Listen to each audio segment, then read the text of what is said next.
UPSC નું result આવી ગયું છે અને ગુજરાતના છોકરાઓએ ખૂબ સરસ મજાનું રિઝલ્ટ લાવ્યા છે. રેન્કમાં જે સૌથી ઉપર દેખાય છે એવા વિપુલભાઈ સાથે વાત કરવી છે. વિપુલભાઈ, ગુજરાતના આટલા છોકરાઓનું સિલેક્શન થયું, તમારું નામ ઉપર દેખાઈ રહ્યું છે ને કેટલા ખુશ છો? પહેલા તો કોંગ્રેચ્યુલેશન્સ.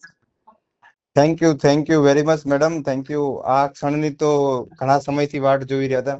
હમ મતલબ 2015 થી તૈયારીની શરૂઆતનું વિચાર્યું હતું કે આઈએએસ માટે તૈયારી કરીએ. હમ લાસ્ટ વર્ષ આઈપીએસ મળ્યું એટલે ખુશી તો હતી કે ના મહેનત કરીએ એટલે કાંઈક તો મળે જ છે. હમ પણ ફરી વખત તો એ છે કે આઈપીએસ બન્યા પછી મહેનત કરવું બહુ મુશ્કેલ થઈ ગયું હતું. હમ કારણ કે થોડીક સફળતા મળે એટલે માણસ થાકી જાય કે ભાઈ બસ સંતોષ મળી ગયો. હમ પણ એ હતું કે બનવું તો આઈએસ જ છે અને ઘણા વર્ષથી મહેનત કરી રહ્યા છે. તો બહુ અત્યારે તો મુક્તિનો ભાવ કે ને, કારણ કે લાંબા સમયથી મહેનત કરતા હોય એટલે મુક્તિ ભાવ પેલો આવે. હમ તો અત્યારે એવું થાય છે કે હા, હવે તૈયારીથી મુક્ત થયા, હવે જે નવો અધ્યાયની શરૂઆત થશે કે જીવનમાં. આજે એવું લાગે છે કે ગોલ પૂરો થયો? જી, એક ગોલ જે મતલબ એ હતું કે જે માધ્યમથી કંઈક કરવા માંગતા હતા એ માધ્યમ એવું લાગે છે કે આજે મળી ગયું લાગે છે. હમ તો વેરી મચ સેટિસ્ફાઈડ મેમ. વિપુલભાઈ, તમે પહેલી વાર જ્યારે તમારું નામ આવ્યું એના પછી બહુ બધી ચર્ચાઓ થઈ હતી કે જ્યારે જીપીએસસીમાં તમને માર્ક્સ નહોતા મળ્યા અને તમે યુપીએસસી ક્રેક કરીને આવ્યા. આખી જર્ની તમારી કેવી રહી છે ત્યાં સેટબેકથી લઈને અત્યાર સુધીમાં? મેમ મોસ્ટલી તો અપડાઉન ઘણી બધી રોલર કોસ્ટર જેવું જ મોસ્ટલી જીવન હોય છે. અને મારી તૈયારી બી એવી જ હતી. મતલબ હું છે ને સામાન્ય પરિવારથી અને સામાન્ય બેકગ્રાઉન્ડ થી આવું છું. ને હું મારા વિસ્તારમાં પેલો એવો છું કે જે આટલા સુધી પહોંચ્યો હોય. એ કહેવાનું તાત્પર્ય એ છે કે જો આપણી સામે કોઈ હોય ને તો ઉમ્મીદ બહુ ઓછી હોય કે આપણે જે રિસ્ક લઈ રહ્યા છીએ કે શાયદ બનીશું કે નહીં બનીએ. તો હંમેશા એવું રહેતું કે કારણ કે પાછળથી એવું જ હતું કે તું ના બન્યો ને તો કે એક ખોટું એક્ઝામ્પલ સેટ થશે કે આટલી ગાંડા જેટલી મહેનત કરો ને તો એ પાસ નહીં થતા. એટલે મને એ વાતની ખુશી છે કે બધા હવે ઉદાહરણ મારું આપશે કે ખૂબ મહેનત કરીએ ને તો ખૂબ આગળ આવે છે. 2024માં મેં ઘણું બધી મહેનત કરી ને એમાં પરિણામ બધા 25માં હતા એના. એમાં એક જીપીએસસી નું હતું કે ઇન્ટરવ્યુમાં માર્ક્સ ઓછા આવ્યા, મેન્સમાં બહુ માર્ક્સ હતા પણ ઇન્ટરવ્યુમાં ઓછા માર્ક્સના કારણે સિલેક્શન રહી ગયું. ત્યારે એમ થતું કે કેટલી બધી મહેનત કરીને આ કાંઈ મળતું નથી. પણ એ હતું કે ભગવાનનો પ્લાન એ હતો કે હું તળાવની માંગ કરતો હતો ભગવાન સમુદ્ર આપવા માંગતો હતો.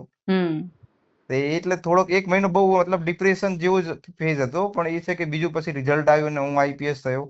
પછી ત્યારથી એવું થયું કે ના, ખૂબ મહેનત કરીએ તો ખૂબ સારું પરિણામ મળે છે. મતલબ આ આજે સાબિત બી થઈ ગયું કે છેલ્લા 2 પરિણામ બહુ સારા રહ્યા છે. તો પૂરી જર્ની અપ્સ એન્ડ ડાઉન્સ વાળી હતી પણ અંતે એ છે કે અંત ભલા તો સબ ભલા. એકવાર આઈપીએસ બની જાઓ, એકવાર સિલેક્શન થઈ જાય એના પછી પણ આ જુસ્સો રહેવો કે ના હજી આગળ તો જવું જ છે, એ કેટલું અઘરું? એટલે બધાને એવું હોય છે દૂરથી તો કે આપણે આઈપીએસ બનાવીએ એટલે અમને તો બધી ખબર જ છે કે આઈએસ બનવું હોય તો શું કરવાનું. પણ એ છે કે અત્યારે હું જોઉં ને તો પેલા વિરાટ કોહલી છે, રોનાલ્ડો છે, એમના ઉપર જેટલી ઇજ્જત હતી એટલી વધી ગઈ. કારણ કે જેમને જીવનની જે સફળતા હતી ને બધી હાસિલ કરી દીધી છે. તેમ છતાં બી એ મહેનત કરે છે. અને મેં ખુદ કરીને ત્યારે મને બહુ મુશ્કેલ લાગ્યું. કારણ કે આઈપીએસ થી હું સંતુષ્ટ હતો કે મારે જે જોતી હતી સિવિલ સર્વિસ જોબ ક્લાસ 1 અધિકારીની મને મળી ગઈ છે. પરિવાર ખુશ હતો. પરિવાર પછી કે ના જ પાડે કે હવે નહીં કરવી. પણ મને એ હતું કે ના, મારે કરવી છે. ને પ્રોબ્લેમ એ થઈ કે એકવાર થોડીક સફળતાનો સ્વાદ મળે પછી મહેનત કરવી બહુ મુશ્કેલ થઈ જાય છે. તો હકીકતમાં આગળના જે 5 વર્ષમાં મહેનત કરી છે સૌથી મુશ્કેલ વર્ષ આ વર્ષ હતું મારા માટે મહેનતની દ્રષ્ટિએ. કારણ કે મહેનત થતી જ નથી. કારણ કે એક તરફ એવું છે કે કાંઈ નહીં, આઈપીએસ તો છે, નહીં થઈએ તો બી આઈપીએસ તો છે. તો એક તરફ કોન્ફિડન્સ આપે ખરી કે આઈપીએસ છે એટલે તમને કોન્ફિડન્સ મળશે. પરંતુ મહેનત કરવી બહુ બહુ મુશ્કેલ થઈ ગયું છે. સવારમાં ઉઠીને ખુદ મોટિવેશન જ નતું મળતું એટલું કે હવે શા માટે હું બનું.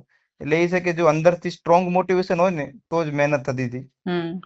પરિવાર કેટલું ખુશ છે? પિતા કોન્સ્ટેબલ હોય ને એમનો દીકરો એ આઈએએસ અધિકારી બનવાનો હોય તો એમને કેટલી ખુશી છે?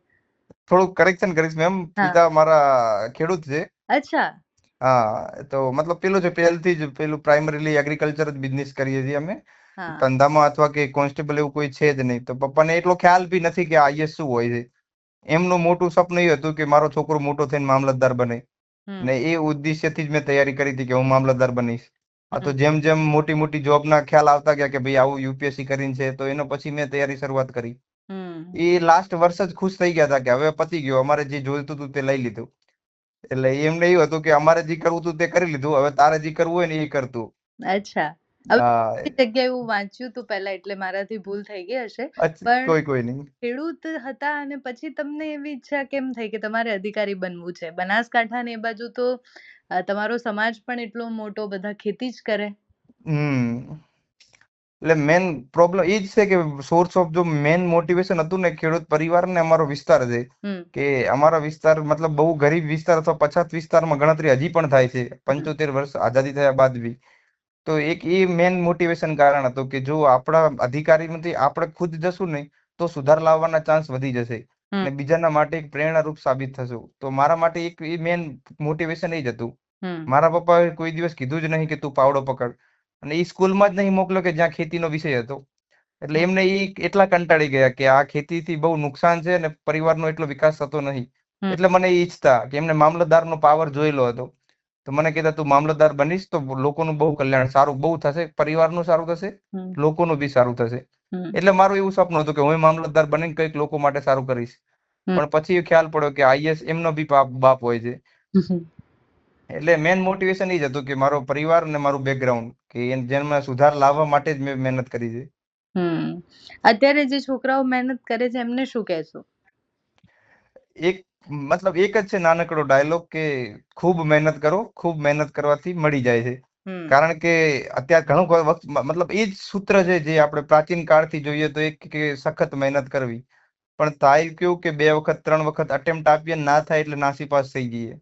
મેં આ મારો 5મો અટેમ્પ્ટ હતો. તો મતલબ મારા માટે તો એવું હતું કે મારી પાસે ખોવા માટે કઈ છે જ નહીં. હું ખેતીથી આવું છું, મારા પિતા પાસે થોડીક જમીન હતી, મારા પાસે એ જ જમીન આવશે. તો વધુ ખોવા માટે મારી પાસે કઈ હતું જ નહીં. પણ એ હતું કે પામવા માટે પૂરી દુનિયા હતી જો હું ખૂબ મહેનત કરું તો. તો પોતાના ઉપર આત્મવિશ્વાસ હતો કે હું થઈ જઈશ. એટલે મેં બીજી કોઈ પરીક્ષા આપી બી નહીં. એક જીપીએસસી ની ક્લાસ 1 આપી અને યુપીએસસી ની ક્લાસ 1 આપી. બાકી કોઈ પરીક્ષા બી મેં નહીં આપી. તો એક તો પોતાના ઉપર આત્મવિશ્વાસ રાખવો અને આત્મવિશ્વાસનો જે ગોલ સેટ કર્યો છે એને પામવા માટે સખત એટલે સખત મહેનત કરવી. જેમ પેલું છે ઘોડાને 2 આંખો ઉપર 2 લગામ રાખી દે ને આપણે પાટા બાંધીએ એમ કે બસ સામેનું લક્ષ્ય દેખાતું હોય એ માટે મહેનત કરતું રહેવું.